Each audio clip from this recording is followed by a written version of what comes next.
El hombre de un solo tema.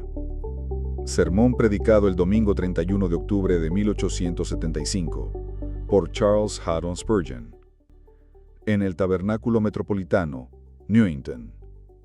Porque me propuse no saber nada entre vosotros, sino a Jesucristo, y a Él crucificado. 1 de Corintios 2:2. Pablo era un hombre de mucha determinación. Todo lo que emprendía lo llevaba a cabo con todo su corazón. Si le oías decir, yo me he propuesto, podías estar seguro de un vigoroso curso de acción. Pero una cosa hago, era siempre su lema. La unidad de su alma y una poderosa determinación eran los principales rasgos de su carácter. Había sido antes un gran opositor de Cristo y de su cruz, y había mostrado su oposición mediante feroces persecuciones. No era de sorprender que cuando se convirtió en un discípulo de este mismo Jesús al que había perseguido, lo hiciera de manera ardiente, y pusiera todas sus facultades al servicio de la predicación de Cristo crucificado. Su conversión fue tan notable, tan completa y total, que es natural verlo tan lleno de energía por la verdad como había sido antes su violento enemigo. Un hombre tan íntegro como era el apóstol Pablo, tan completamente capaz de concentrar todas sus fuerzas, tan enteramente entregado a la fe de Jesús, tenía que incorporarse a su causa con todo su corazón, y su alma, y su fuerza, dispuesto a no saber de nada más excepto de su Señor crucificado.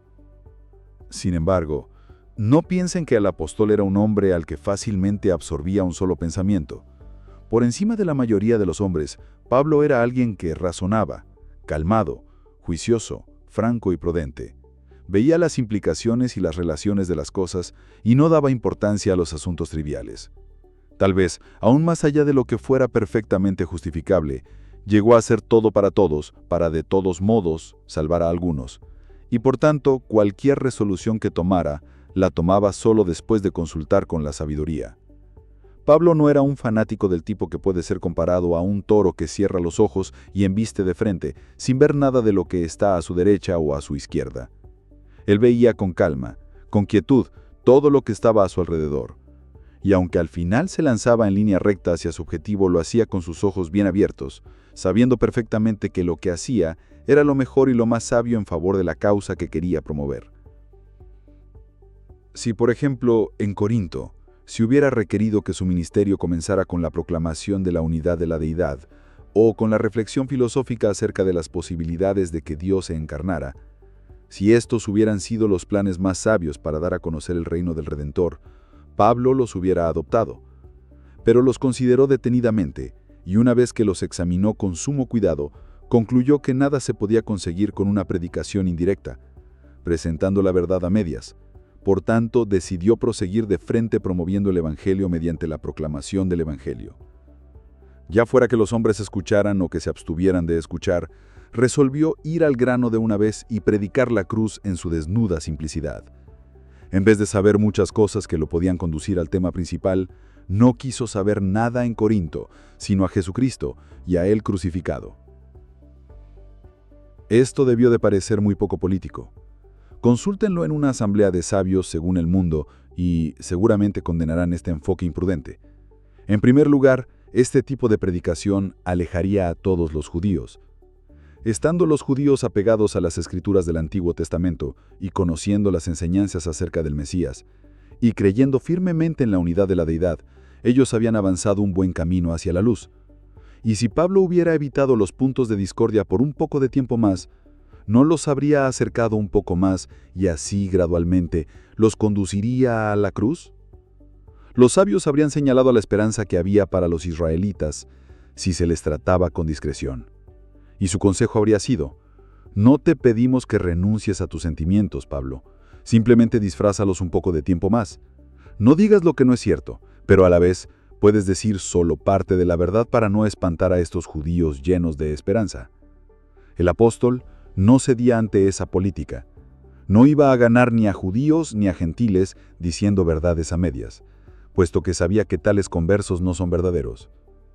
Si el hombre que está cerca del reino va a ser ahuyentado del Evangelio al oír la cruda verdad, no es responsabilidad de Pablo. Él sabe que el Evangelio debe de ser a los unos olor de muerte para muerte, mientras que a los otros olor de vida para vida, y por lo tanto, independientemente del resultado, él debía entregar su propia alma. Los resultados no le correspondían a él, sino al Señor. A nosotros nos corresponde decir la verdad con denuedo, y en cada caso seremos olor grato a Dios. Pero querer contemporizar, esperando obtener conversiones, es hacer un mal para obtener un bien, y esto debe estar fuera de nuestra consideración en todo momento. Otro diría, pero Pablo, si tú haces esto, vas a generar oposición. ¿No sabes que el Cristo crucificado es un objeto de escarnio y un reproche para todos los seres pensantes? En Corinto hay un buen número de filósofos, y créeme, harás el ridículo de manera monumental, con solo que abras tu boca para hablar del crucificado y de su resurrección. ¿No te acuerdas cómo se burlaron de ti en la colina de Marte cuando predicaste sobre ese tema? No los provoques a desprecio.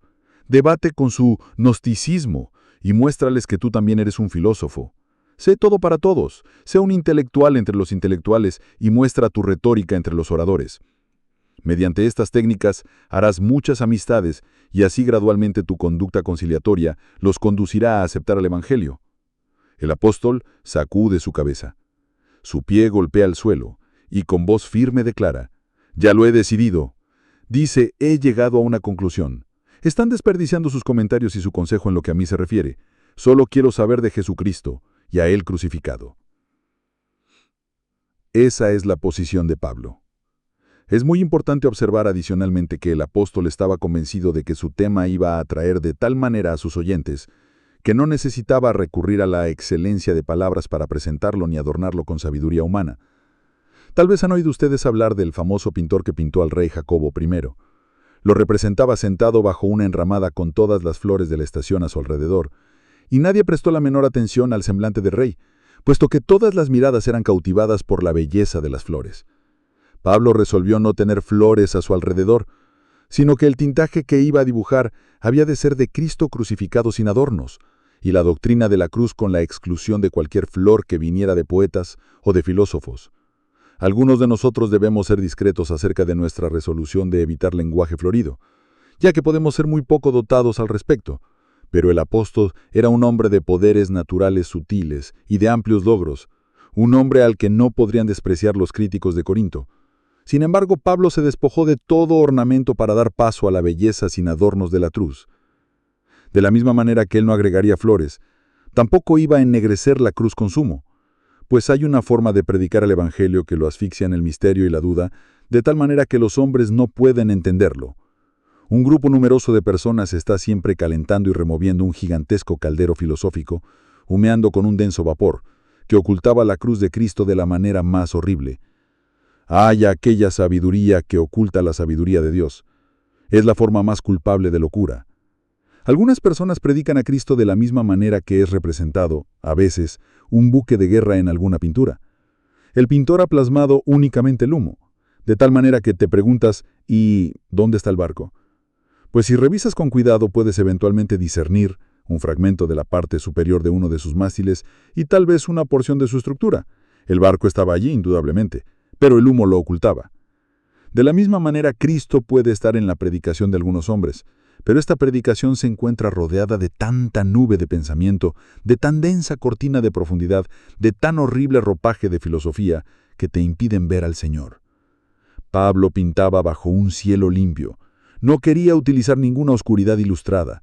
Decidió abandonar cualquier técnica de la oratoria cuando hablaba, no pensar con la profundidad que presumen los filósofos, sino solo saber de Jesucristo y a Él crucificado, y presentarlo en su propia belleza natural, sin adornos. Prescindió de todo elemento accesorio que tendiera a distraer el ojo de la mente del punto más importante, Cristo crucificado. Un experimento imprudente, diría alguien. Hermanos, es el experimento de la fe, y la fe es justificada por sus hijos. Si confiamos en la simple posibilidad de persuasión, confiamos en lo que es nacido de la carne. Si dependemos del poder de la argumentación lógica, entonces nuevamente confiamos en lo que es nacido de la razón del hombre. Si confiamos en las expresiones poéticas y en los atractivos giros del lenguaje, estamos buscando medios carnales. Pero si descansamos en la omnipotencia desnuda de un Salvador crucificado, en el poder innato de la maravillosa obra que fue consumada sobre el Calvario, y creemos que el Espíritu de Dios hará de esta obra el instrumento de la conversión de los hombres, el experimento no puede terminar en el fracaso. Pida que Dios haga que la habilidad crítica de nuestros contemporáneos y sus laboriosas invenciones los lleven a esa misma conclusión, por la bendición del Espíritu Santo. Y, por medio de esto, se producirán grandes resultados por la gracia. Oh, queridos hermanos, ¿qué tarea debe haber sido esta para Pablo? Él no era como algunos de nosotros, que ni estamos familiarizados con la filosofía ni somos capaces en la oratoria. Él dominaba ambos campos de tal manera que seguramente necesitaba controlarse continuamente. A veces me parece verlo acosado en su mente por un pensamiento profundamente intelectual y asediado a la vez por una bella forma de expresarlo. Y lo veo controlarse, poniéndose riendas él mismo y diciendo a su mente: dejaré estos profundos pensamientos a los romanos, compartiré esto con ellos en el capítulo 8 de la carta que les escribiré. Pero en cuanto a estos corintios, no tendrán nada sino a Cristo crucificado, puesto que son muy carnales, crudamente esclavos del talento, y se irán con la idea de que la excelente manera en que presenté la verdad constituyó su fuerza. Tendrán a Cristo solamente y solamente a Cristo. Ellos son unos niños y como a tales tengo que hablarles.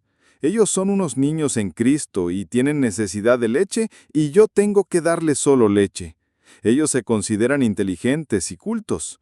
Son arrogantes, altaneros, repletos de divisiones y controversias. No les diré nada excepto la historia. La vieja, vieja historia de Jesús y de su amor. Y les diré esa historia con toda simpleza como a un niño chiquito. Un amor sin límites hacia sus almas hizo que enfocara su testimonio hacia el tema central de Jesús crucificado. Así les he mostrado cuál era su tema. Segundo, ahora, en segundo lugar, aunque Pablo concentraba sus energías en un punto de su testimonio, esto era más que suficiente para su propósito. Si la meta del apóstol hubiera sido halagar a un auditorio inteligente, el tema de Cristo y el crucificado no lo habría logrado. Si de igual manera Pablo hubiera querido mostrarse como un sabio maestro, naturalmente habría buscado un tema nuevo, algo un poco más deslumbrante que la persona y la obra del Redentor. Y si Pablo hubiera deseado, como me temo que algunos de mis hermanos lo desean, reunir a un grupo de mentes altamente independientes, que es una manera elegante de describir a los librepensadores, reunir, digo, en un grupo a una selecta iglesia de hombres de cultura y de intelecto, que generalmente quiere decir un club de hombres que desprecian el Evangelio, ciertamente no se hubiera ceñido a predicar a Jesucristo y el crucificado. Esta clase de hombres le negaría toda esperanza de éxito con un tema como ese. Ellos le asegurarían que una predicación de ese tipo solo le permitiría atraer a la clase más pobre y menos educada, a las sirvientas y a las ancianas. Pero Pablo no se hubiera desconcertado con tales observaciones, puesto que él amaba las almas de los más pobres y de los más débiles. Y además, él sabía que lo que había ejercido poder sobre su mente educada, podía con toda certeza ejercer poder también sobre otras personas inteligentes. Y así se apegó a la doctrina de la cruz con la fe que tenía en el instrumento que podría lograr de manera efectiva su único diseño con toda clase de hombres. Hermanos, ¿qué era lo que Pablo deseaba? Ante todo, Pablo deseaba despertar en los pecadores la conciencia del pecado. Y lo que logra esto de manera perfecta es la doctrina que el pecado fue llevado por Cristo y fue la causa de su muerte. El pecador iluminado por el Espíritu Santo ve de inmediato que el pecado no es algo insignificante, que no puede ser perdonado sin una expiación, que conlleva un castigo que debe ser aplicado al pecador. Cuando el culpable ha visto al Hijo de Dios sangrar hasta su muerte en medio de dolores indecibles a consecuencia del pecado, ha aprendido entonces que el pecado es una carga enorme y aplastante. Si el mismo Hijo de Dios clama bajo su peso, si su agonía de muerte rasga los cielos y sacude la tierra, ¿qué terrible mal debe de ser el pecado? ¿Qué efecto tendrá en mi alma si en mi propia persona estoy condenado a llevar sus consecuencias? Así argumenta de manera correcta el pecador, y así es llevado a la conciencia de su culpa. Pero Pablo también quería despertar en las mentes de los culpables esa humilde esperanza que constituye el gran instrumento que lleva a los hombres a Jesús. Deseaba llevarlos a la esperanza de que se puede otorgar el perdón de manera consistente con la justicia. Oh, hermanos, Cristo crucificado es el único rayo de luz que puede penetrar la densa oscuridad de la desesperanza, llevando el corazón arrepentido a esperar el perdón del justo juez. ¿Acaso puede dudar el pecador que ha visto a Jesús crucificado? Cuando entiende que hay un perdón para cada transgresión albergado en las heridas sangrientas de Jesús, no enciende inmediatamente en su pecho la mejor clase de esperanza y es conducido a exclamar: «Me levantaré e iré a mi Padre y le diré: Padre, he pecado». Pablo ansiaba mucho llevar a los hombres a una fe real en Jesucristo, pero la fe en Jesucristo solo puede darse por medio de la predicación de Jesucristo. La fe viene por el oír, pero ese oír tiene que ser en relación con el tema sobre el que descansa la fe. ¿Quieres tener creyentes en Cristo? Predica a Cristo. Las cosas de Cristo aplicadas por el Espíritu conducen a los hombres a poner su confianza en Cristo. Y eso no era todo. Pablo quería que los hombres abandonaran sus pecados, ¿y qué podía llevarlos a odiar el mal de tal manera sino ver los sufrimientos de Jesús a causa de los pecados? Nosotros conocemos el poder del sangrante Salvador que nos hace querer vengarnos del pecado. Cuánta indignación, cuánto examen de conciencia, cuánta firme determinación, cuánto remordimiento amargo y cuánto arrepentimiento profundo no hemos sentido cuando hemos comprendido que nuestros pecados se convirtieron en los nabos, el martillo, la lanza, sí, los verdugos del bien amado. Y Pablo ansiaba formar en Corinto una iglesia de hombres consagrados, llenos de amor, conocedores de la abnegación, una nación santa, celosos en la realización de buenas obras. Y permítanme preguntarles, ¿qué más se le puede predicar a alguien para promover su santificación y su consagración fuera de Jesucristo quien nos redimió y así nos hizo siervos suyos para siempre? ¿Qué argumento es más fuerte que el hecho de que no nos pertenecemos a nosotros mismos, puesto que hemos sido comprados por un precio? Afirmo que Pablo tenía en Cristo crucificado el tema que correspondía a su objetivo. Un tema que respondería al caso particular de cualquier hombre sin importar su nivel de degradación o su grado de cultura, y un tema que sería muy útil para los hombres en las primeras horas después de su nuevo nacimiento, e igualmente útil para cuando estuvieran listos a participar de la herencia de los santos en la luz. Pablo tenía el tema para hoy y mañana, y un tema para el siguiente año, pues Jesucristo es el mismo ayer, hoy y siempre. Tenía en Jesús crucificado el tema adecuado tanto para el palacio del príncipe como para la choza del campesino. El tema para la plaza pública y para la academia, para el templo pagano y para la sinagoga. A donde quiera que Pablo fuera, Cristo sería la sabiduría de Dios y el poder de Dios, tanto para el judío como para el gentil, y esto no solo como una benéfica influencia, sino para la salvación definitiva de todo aquel que cree. Tercero, pero debo proseguir al tercer comentario, que el apóstol no podía causar daño a nadie al limitarse a exponer este tema. Ustedes saben, hermanos, que cuando alguien se encasilla en un solo tema, se vuelve muy fuerte en eso, pero se vuelve muy débil en otras áreas. De tal manera que el hombre de un solo pensamiento es descrito generalmente según el dicho, cada loco con su tema. Pues este era el tema favorito de Pablo. Pero era el tipo de tema en el que un hombre se puede concentrar sin lesionarse a sí mismo ni a su prójimo. Seguirá siendo un hombre íntegro y completo, aunque se someta de manera total y única a este tema. Pero déjenme decirles que Cristo crucificado es el único tema con esta característica. Déjenme mostrarles que esto es así. Ustedes conocen a una clase de ministros que predican doctrina y únicamente doctrina. Su modo de predicar se parece al conteo de los dedos de una mano. 1, 2, 3, 4, 5. Y para variar, 5, 4, 3, 2, 1. Siempre un conjunto de verdades determinadas y nada más. ¿Cuál es el impacto de este ministerio? Pues es generalmente formar una generación de hombres que piensan que lo saben todo, pero que en realidad saben muy poco. Muy decididos, y esto es positivo, pero muy estrechos, muy limitados, muy intolerantes, lo cual es negativo. No puedes predicar únicamente doctrina sin que tu mente se contraiga y contraigas la mente de tus oyentes. Hay otros que predican experiencia únicamente. Son muy buenas personas, no los estoy condenando a ellos ni a sus amigos los predicadores doctrinales, aunque ellos también pueden causar daño. Algunos de ellos tocan únicamente las notas sombrías de la experiencia. Nos dicen que nadie puede ser un hijo de Dios a menos que esté consciente del horrible carácter de su pecado innato y gima cada día bajo el peso que lo oprime. Hace unos años escuchábamos bastante acerca de estas notas sombrías, aunque ahora hay menos abundancia de ellas. Me equivoco al afirmar que esta enseñanza forma una raza de hombres que muestran su humildad, juzgando a todos aquellos que no pueden gemir de una manera tan grave como ellos. Una nueva clase se ha levantado recientemente que predica acerca de la experiencia, pero su entonación se da en las notas altas de la escala. Ellos flotan muy alto, pienso, al estilo de los globos.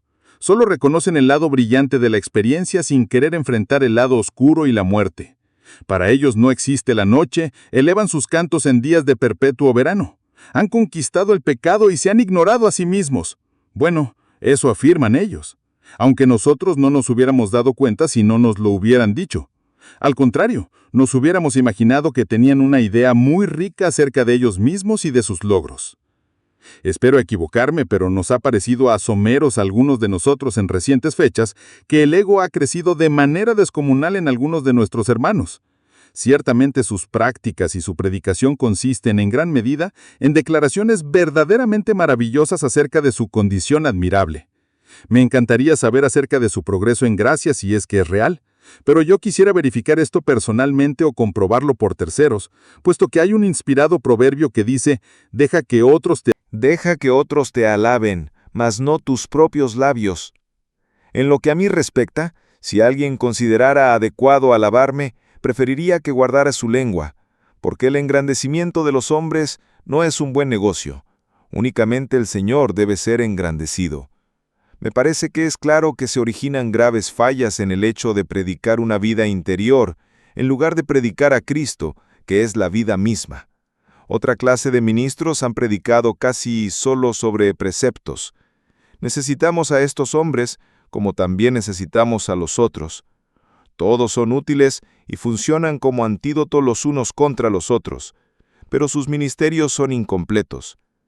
Si escuchan predicaciones acerca de deberes y mandamientos, está muy bien, pero si ese es el único tema, la enseñanza se torna legalista a la larga, y en poco tiempo, el verdadero evangelio que tiene el poder de hacernos cumplir el precepto es desplazado a un segundo plano, y ni el precepto puede ser cumplido después de todo. Tienen que hacer esto, tienen que hacer aquello, tienen que hacerlo de más allá, y terminan por no hacer nada. Si un hermano pretendiese predicar sobre ordenanzas únicamente, como aquellos que siempre están ensalzando lo que se conoce como los santos sacramentos, bien, ustedes saben hacia dónde va esa enseñanza. Se encamina hacia el sureste, y su línea favorita atraviesa la ciudad de Roma. Más aún, querido hermano, aun si predicas a Jesucristo únicamente, te debes concentrar en el punto en que se concentró Pablo, esto es, el crucificado, ya que no lo debes ver bajo ningún otro aspecto exclusivamente. Por ejemplo, la predicación de la segunda venida, que en su lugar y proporción es admirable, ha sido tomada fuera de su lugar por algunos y se ha convertido en el fin último y en el todo de su ministerio. Eso ustedes lo pueden ver, no es lo que Pablo había elegido y no es una selección segura. En muchos casos, el más flagrante fanatismo ha sido el resultado de concentrarse exclusivamente en la profecía y probablemente más hombres han enloquecido a causa de ese tema que a causa de cualquier otra cuestión religiosa. Yo no sabría si alguien puede volverse fanático acerca del Cristo crucificado, pero nunca he escuchado nada al respecto. Si un hombre puede volverse loco por su amor hacia el Redentor crucificado, no lo sé, nunca me he encontrado con un caso así. Pero si yo me volviera loco, me gustaría que fuera por esa causa, y me gustaría transmitir esa locura a muchos, puesto que es el tema ideal para perder la razón. Ser irracionalmente absorbido en Cristo crucificado, perder el sentido por la fe en Jesús. La realidad es que no puede afectar la mente. Es una doctrina que puede ser escuchada eternamente y siempre tendrá frescura, será nueva y adecuada para nuestra total humanidad. Digo que la adhesión a esta doctrina no puede causar ningún daño, y la razón es esta.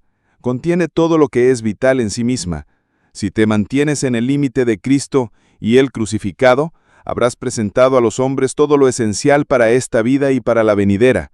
Habrás dado la raíz de la cual puede brotar tanto la rama como la flor, y el fruto del pensamiento santo, y la palabra y la obra. Basta que un hombre conozca a Cristo crucificado, y conocerá a quien es la fuente de vida eterna. Este es un tema que no despierta una parte del hombre, mientras la otra permanece dormida. No estimula su imaginación y deja sin ninguna enseñanza a su juicio. No alimenta al intelecto y mata de hambre al corazón. No hay ninguna facultad de nuestro ser que no sea afectada permanentemente por Cristo crucificado. La humanidad perfecta de Cristo crucificado afecta a la mente, el corazón, la memoria, la imaginación, el pensamiento, todo.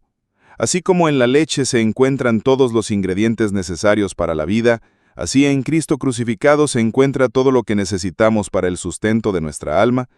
Así como la mano del músico principal de David tocaba cada una de las 10 cuerdas de su arpa, así Jesús extrae una suave música de toda nuestra humanidad.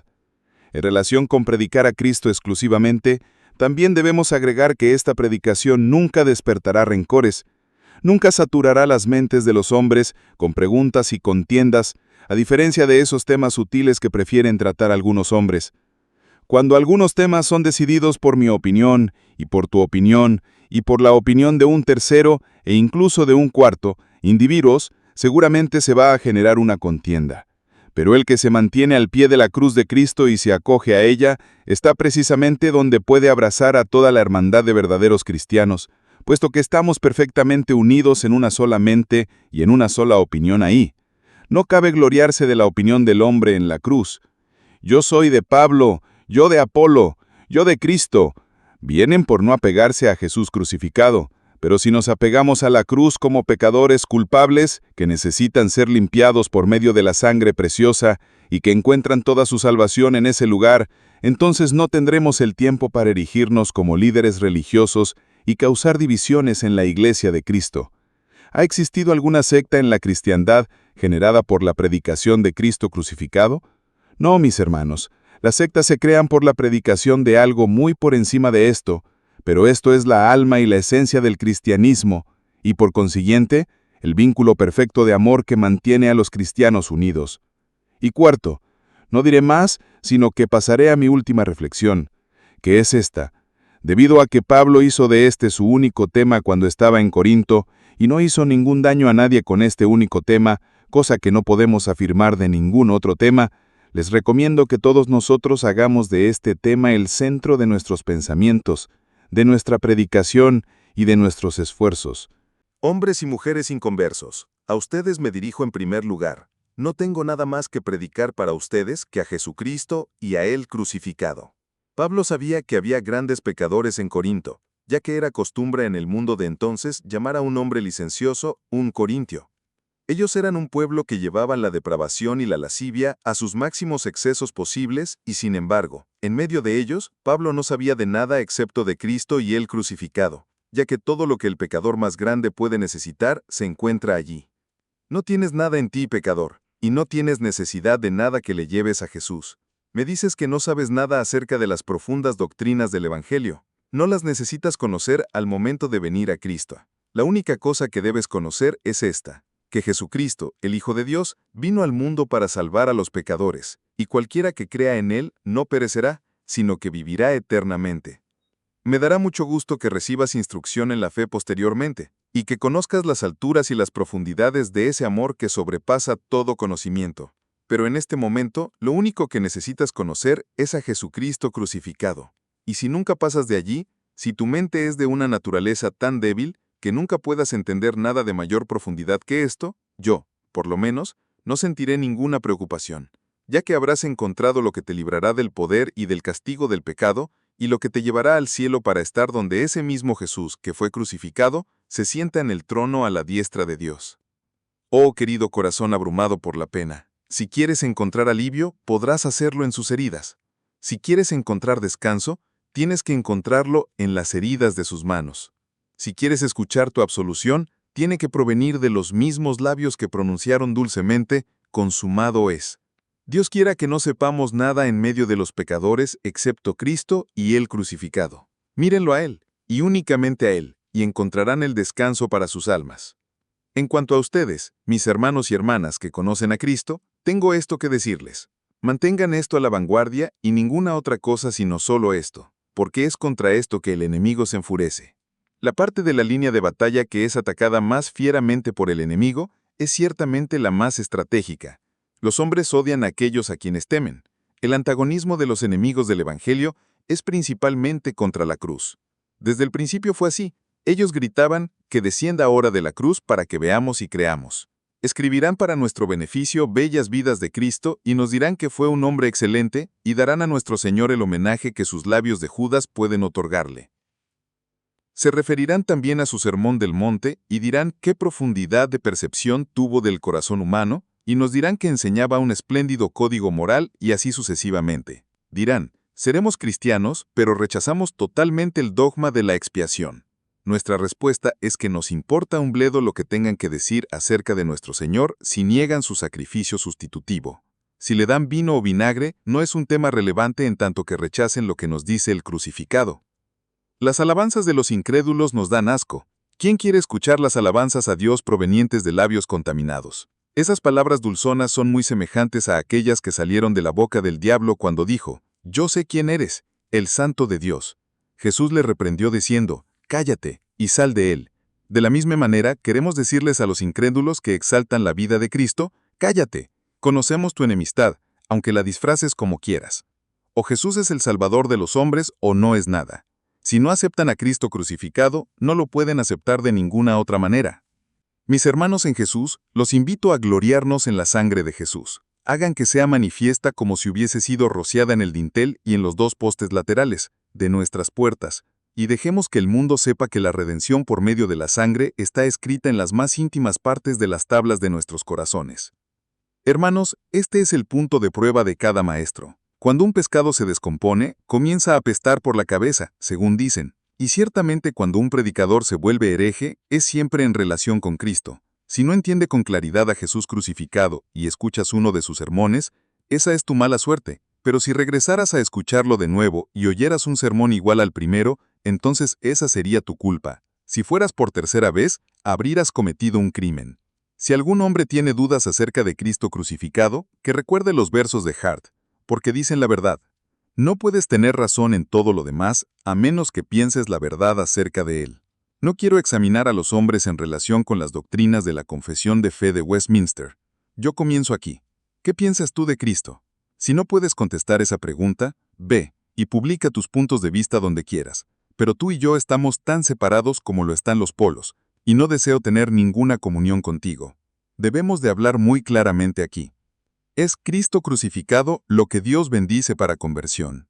Dios bendijo a William Huntington para convertir almas por medio de él. Estoy seguro de eso, aunque no soy un partidario de Huntington.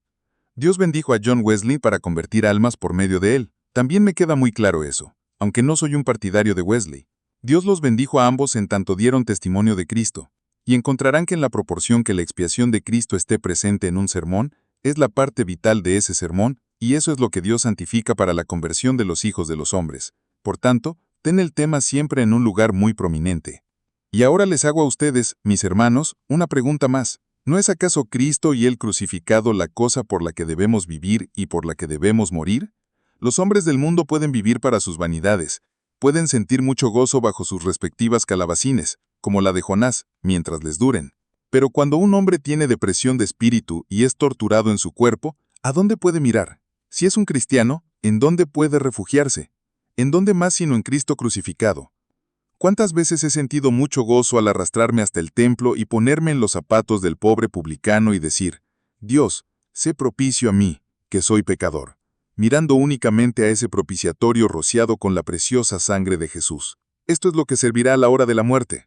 No creo que a la hora de nuestra muerte busquemos el consuelo de nuestras peculiares iglesias, ni vamos a morir aferrados a las puras ordenanzas o a las doctrinas en medio de los estertores de la muerte.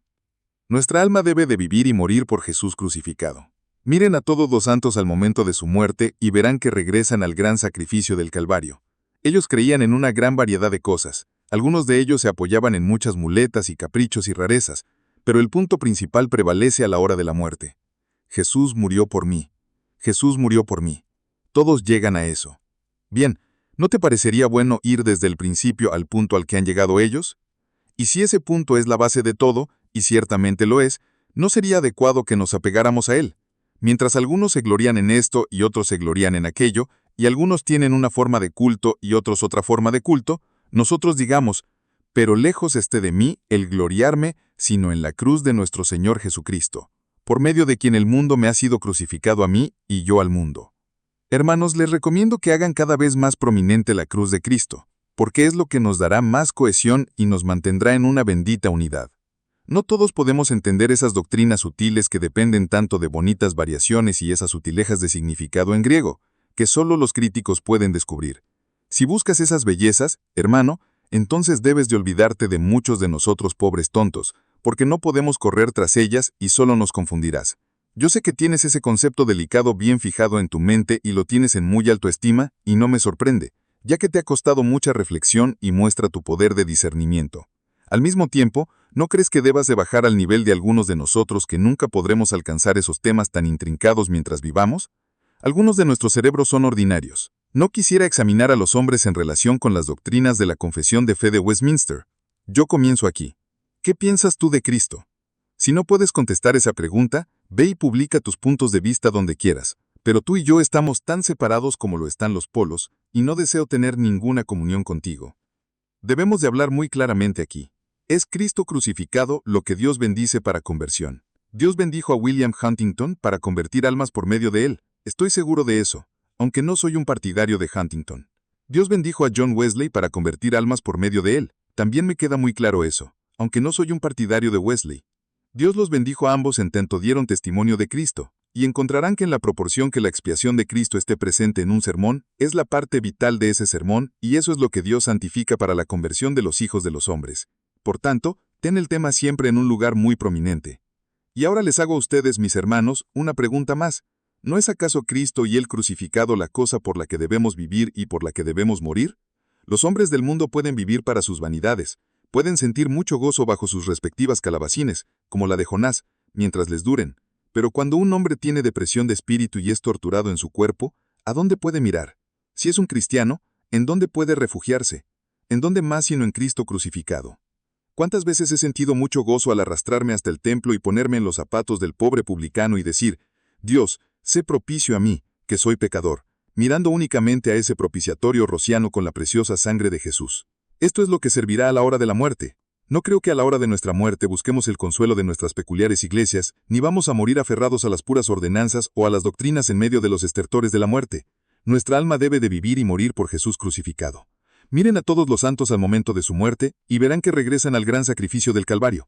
Ellos creían en una gran variedad de cosas, algunos de ellos se apoyaban en muchas muletas y caprichos y rarezas, pero el punto principal prevalece a la hora de la muerte.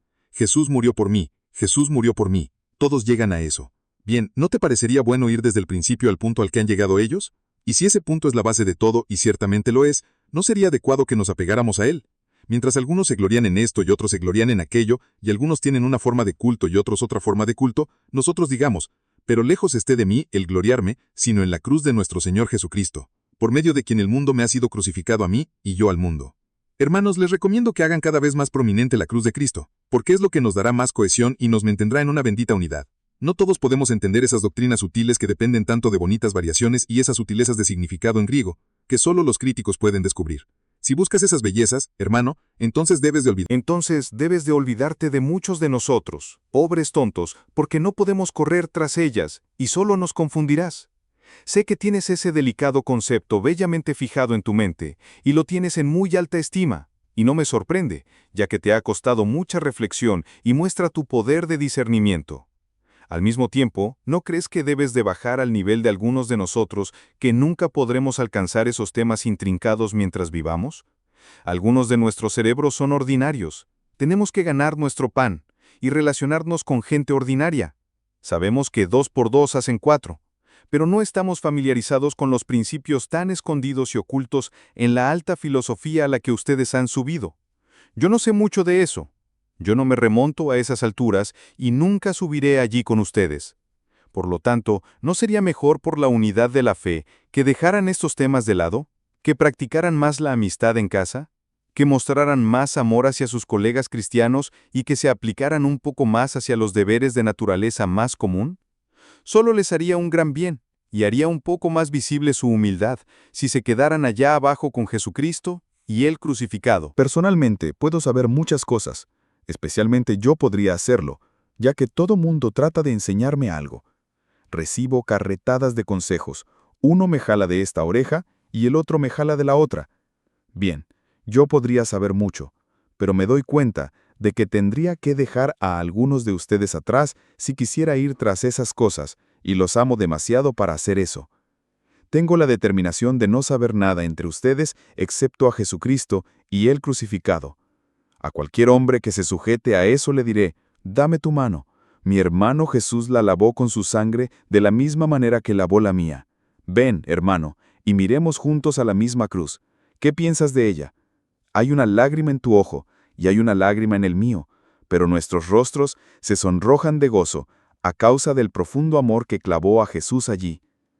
¿Qué haremos con esta cruz frente a nosotros?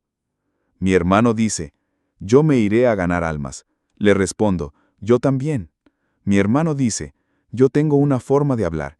Y yo le contesto, yo tengo otra manera, pues nuestros dones son diferentes, pero nunca chocaremos, ya que servimos a un solo Señor y a un solo Dios, y no seremos divididos, ni en este mundo presente, ni en el venidero. Dejen que Apolos diga lo que quiera, o Pablo, o Pedro, y aprenderemos de todos ellos. Nos dará mucho gusto hacerlo, pero de todos modos, no nos moveremos de la cruz, sino que estaremos muy firmes allí, ya que Jesús es el primero y el último, el Alfa y la Omega. Amén.